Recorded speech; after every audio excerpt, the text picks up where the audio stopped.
Hey, I'm in the garage because I wanted to show you my latest project that I'm working on. I got a ton of projects coming up that I have to work on. Baby stuff. I'm always like doing it on the cheap.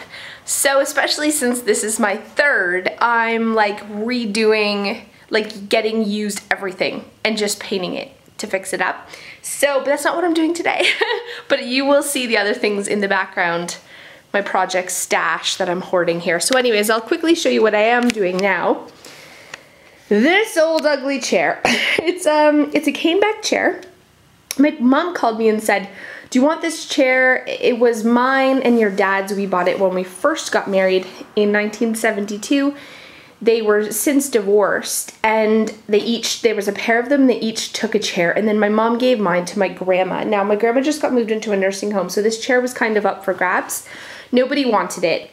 So she asked me if I wanted it. I took it because it has sentimental value. Not only was it in my grandma's house, but it was also one of the first pieces of furniture that my parents bought together. And I remember growing up, there was one at my mom's house and one at my dad's house. So whoever's house I went to visit, either of them always had one of these matching chairs. So what we did was just took the cushion off at the bottom.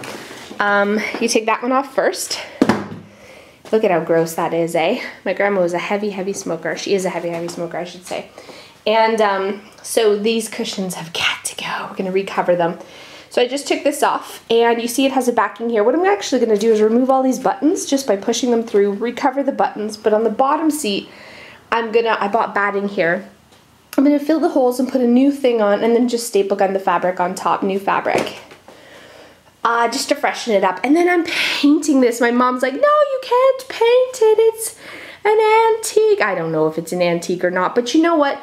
Nobody else wanted it, and it's not gonna fit in my home looking like this. So I am going to spray paint it. I'm going to give it a quick sand, and then I'm going to spray it with Kills primer, very light coat, and then go over it and over it with a spray paint of white. That way it'll fit into my my bedroom. I'm just not really into dark wood. I know some of you are probably like, don't paint it white, but I'm gonna show you. It's gonna look great afterwards, and at least I'm holding on to it, and it's gonna fit into my decor this way by painting it white.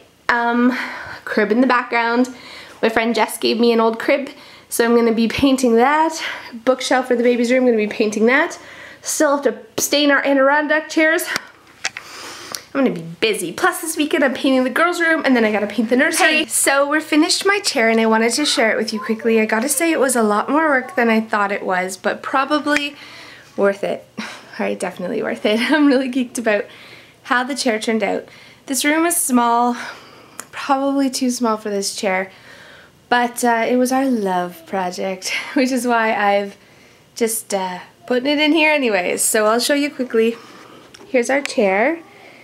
All done. So what we did was took the cushions off, the old pink cushions, spray painted it white. I just used a flat spray paint, but then it was like chipping really easily, so what I should have done was a spray enamel from the beginning, but I ended up just doing a coat of clear coat lacquer over top with spray.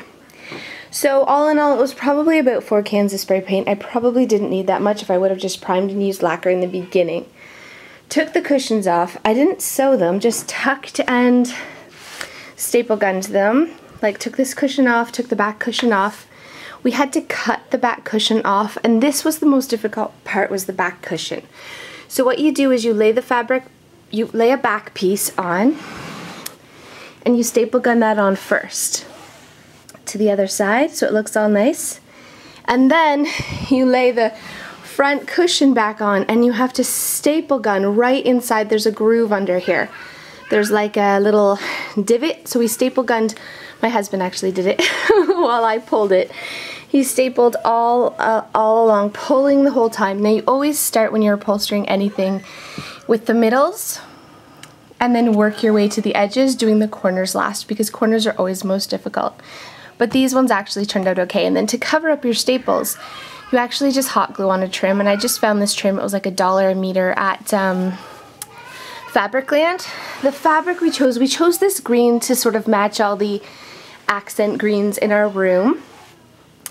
But I used outdoor fabric because it's really durable and it's waterproof I got little kids, so you can just scrub it on up. So all in all, it was a really inexpensive update. This chair was in my grandma's house for about, I don't know, 20 years. And before that, it was in my parents' house before they got divorced. They bought a pair of them. I wish I had the other one now, but it's been lost along the way. But there you have it. Our cane chair redone for about, I'm gonna say $40 maybe, all in all, with the fabric and the extra paint I had to buy. Maybe not even $40, but there you have it. You can see I'm out of breath. Winded just from talking. This is the belly. Huge belly. Big, big, big baby belly. I'm only 26 weeks. 3 months to go. 3 months like to the day to go. And I'm huge. I've gained about 21 pounds, but with every pregnancy I gained like 60 the whole thing. This, I mean, it's gotta be, I know I've gained some in my face and a little bit in my arm, but this has gotta be 20 pounds right there. I'm freaking huge. I gotta go. Anyways, see you next time.